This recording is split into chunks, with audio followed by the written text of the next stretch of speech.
दोस्तों, चाचा भतीजे के 61-62 की कहानी के पहले पार्ट में आपने सुना कि किस प्रकार से चाचा जी ने अंधेरे में मुझे अपनी पत्नी समझकर मेरे साथ 61-62 किया था और सुबह चाचा जी को पता चलता है कि उनकी पत्नी नहीं बल्कि ये मैं हूँ। तो आओ आज आपको दूसरे पार्ट की कहानी सुनाती हूँ।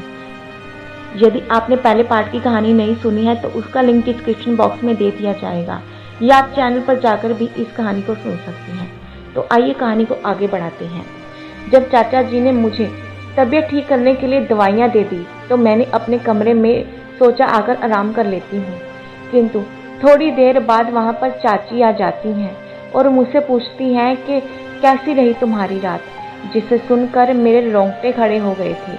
अब मैं उनसे क्या कह सकती थी, किंतु मैंने हकलाते उनसे पूछा कि कैसी रही रात का क्या मतलब चाची जी। तभी मैंने उन्हें बहाने बनाने की कोशिश की थी, जैसे कि मैं कुछ समझी ही नहीं हो, किंतु मैं चाची ने मेरी रात वाली नाइटी मुझे दिखाई जिसके ऊपर खून के दाग लगे हुए थे। उसे मुझे दिखाते हुए कहा कि यह वाली रात। उस वक्त मैं बुंतला सी गई थी और समझ नहीं आ रहा था कि मैं उन्हें क्या जवाब दूं। मैं डर चुकी थी क्योंकि इससे हो सकता है कि मुझे थप्पड़ पड़ जाता।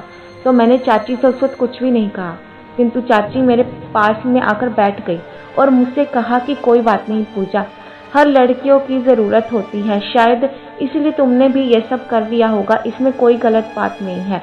किंतु मैंने चाची को समझाते हुए कहा कि नहीं चाची जी, मैंने जानबूझकर ये सब नहीं किया है, जबकि चाचा जी मुझे आपको समझकर ये सब कर रहे थे।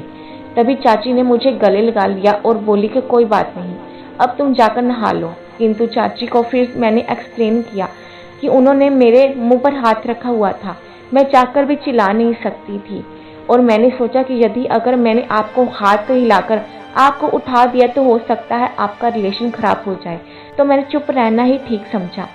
थोड़ी देर बाद मैं बाथरूम में जाकर तैयार हो जाती हूँ। उस वक्त मुझे लगा कि मैं सूजी हुई सी हूँ, तो मैंने सोचा कि अब मैं क्या करूँ, किंतु उस वक्त मैं कुछ नहीं कर सकती थी, तो सोचा केवल आराम ही कर सकती हूँ। थोड़ी देर बाद मैंने वही वाली नाइटी को दोबारा से पहन लिया जो एक दिन मैंने रात को पहले पहनी थी।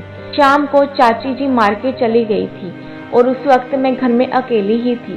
थोड़ी देर बाद चाचा जी घर आ जाते हैं तो मैंने उन्हें पानी पिलाया। चाचा जी ने मुझसे पूछा कि तुम्हारी तबीयत कैसी है, तो मैंने कहा कि मैं ठीक हूँ।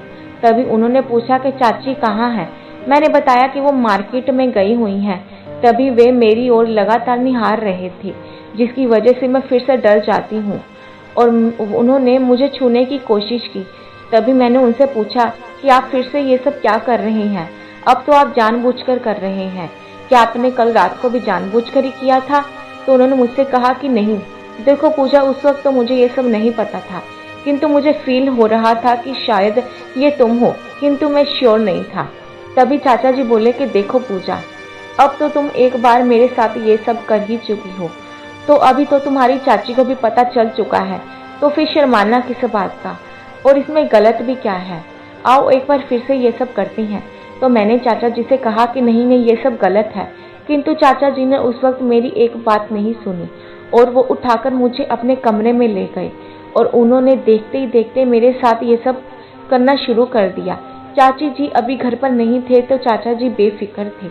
उस वक्त वो आराम से मेरे साथ ये सब कर रहे थे और मेरे मुंह से चीखें निकल रही थी, किंतु उस वक्त घर पर ना होने की वजह से कोई मेरी मदद नहीं कर पा रहा था और चाचा जी पूरे जोर के साथ ये सब लगे पड़े थे। लगभग 1 घंटे तक उन्होंने ये सब किया होगा। देखते ही देखते कब शाम के 7 बज गए पता ही नहीं चला। तभी जाकर उन्होंने मुझे छोड़ा होगा और उस वक्त मैं तुरंत ही भागकर बाथरूम में जाकर चेंज कर लेती हूँ और सोचा रूम में आराम कर लेती हूँ।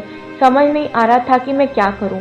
पहले मैंने सोचा कि मैं चाची को ये सब बता दूंगी, किंतु मेरी हिम्मत नहीं हुई। 1 घंटे बाद चाची आ जाती हैं और चाची मेरे पास आती हैं और मुझसे पूछते हैं कि क्या हुआ, तुम उदास क्यों हो। मैंने कहा कुछ नहीं, मुझे बस भूख लगी है। तो चाची ने जल्दी ही खाना बना दिया और हम लोग खाना खाकर फ्री हो गए। लगभग रात के 11 बजे हम खाकर कमरे में आ गए थे और तकरीबन 11:30 बजे कमरे की लाइट चली जाती है। गर्मी बहुत ज़्यादा होने लगी थी तो चाचा चाची सोने के लिए छत पर चले जाते हैं और उन्होंने मुझे भी आवाज़ दे दी। उस वक्त मैं थोड़ी देर रुक कर गई थी। अंधेरे में उस वक्त कुछ साफ साफ दिखाई नहीं पड़ रहा था, किंतु मुझे ऐसा महसूस हो रहा था जैसे कि वे दोनों मस्ती कर रहे हों। वे घमासान युद्ध लड़ रहे थे। उस वक्त मुझे कई तरह की आवाज़ें आ रही थी। तब मैंने सोचा कि मुझे कुछ नहीं कहना चाहिए और मैं चुपचाप दूसरी तरफ सो जाती हूँ। मैंने एक अलग से चादर छत पर बिछा ली थी, किंतु उनकी आवाज़ें मेरे कानों में गूंज रही थी। उस वक्त मुझे नींद तो नहीं आ रही थी, किंतु फिर भी मैंने सोने का नाटक कर लिया था। तभी अचानक से वहाँ पर लाइट आ जाती है और मैं उठकर नीचे चली जाती हूँ। तभी पीछे से चाची ने मुझे आवाज़ दी कि पूजा, नीचे से कमरे में एक मेरा बैग पड़ा है, वो ले आओ। वो बैग लेकर मैं दोबारा छत पर चाची के पास आती हूँ। चाची उस वक्त उन सब अवस्था में थी।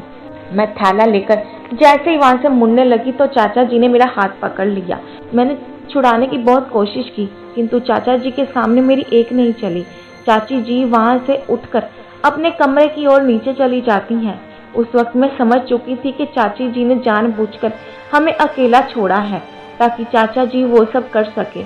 ना जाने ये कैसी औरत थी जिसने ये सब किया था। मैंने तो कभी सोचा ही नहीं था कि चाची जी ऐसा कर सकती हैं। फिर क्या था, चाचा जी ने मेरे साथ वो सब करना शुरू कर दिया था। उस वक्त उन्होंने कई पोजीशन के साथ मेरे साथ क्रिकेट का मैच खेला। अब मैं कुछ नहीं कर सकती थी जब चाची ही ये सब करवाना चाहती थी। अब मैं भी तो एक लड़की हूँ और मेरी भी उम्र एक बढ़िया तजर्बे की तरफ चल रही थी, इसलिए मुझे भी इन सब चीज़ों की ज़रूरत थी। फिर क्या था, जैसे जैसे चाचा जी कहते गए वैसे वैसे मैं करती रही। उस रात उन्होंने 3 बार मेरे साथ क्रिकेट का मैच खेला था और मुझे बहुत ही अच्छा लग रहा था। अब यहाँ पर आए हुए 3 सप्ताह हो चुके थे।